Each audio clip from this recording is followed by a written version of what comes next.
Austerity is one of the most controversial topics in recent British political history.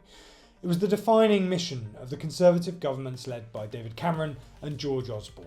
The newish Labour Chancellor Rachel Reeves is going to deliver her budget in the coming week. You're probably going to hear her blame, amongst other things, austerity for why she has to make the really difficult decisions that she's going to have to make. But what was austerity? Why did the Tories believe it was absolutely necessary? And what is the legacy it's left behind? We'll be exploring all of that on this week's History Counts.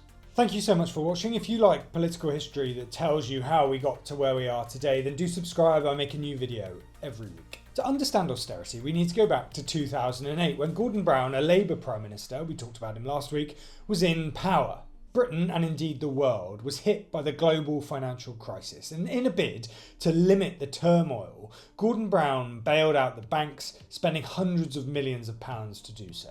That, combined with the much lower tax revenues caused by the recession that came after the crash, meant that Britain developed a huge public deficit.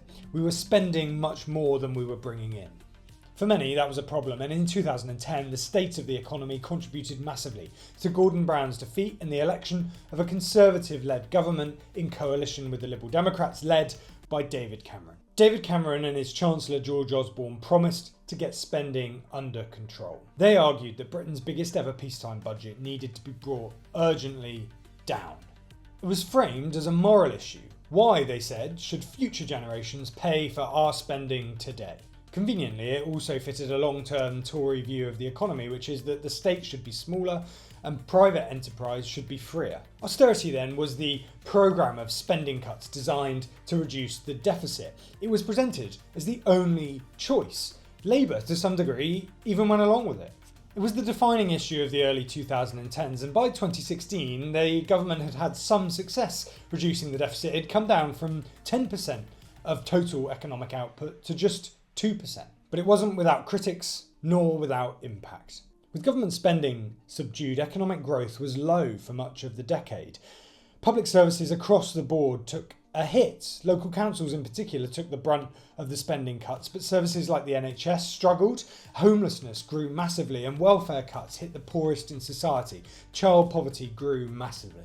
Major infrastructure projects were also delayed or cancelled in an effort to balance the books. So whilst the economy did slowly begin to recover from the shock of 2008, many of those at the bottom of the economic ladder didn't share in that success. For many, the fault lines of Brexit can be traced back to those who were left behind during the austerity years. Brexit and COVID have also left their scars on the economy, but as we listen to Rachel Reeves next week, we're almost certain to hear her say that austerity in the 2010s has led her to the point today where she has to make really difficult decisions. She'll say that lower spending on investment over the course of those 6 years means that we're not achieving economic growth that we could have been. And she'll blame the state of public services on the spending cuts that we saw under Cameron and Osborne.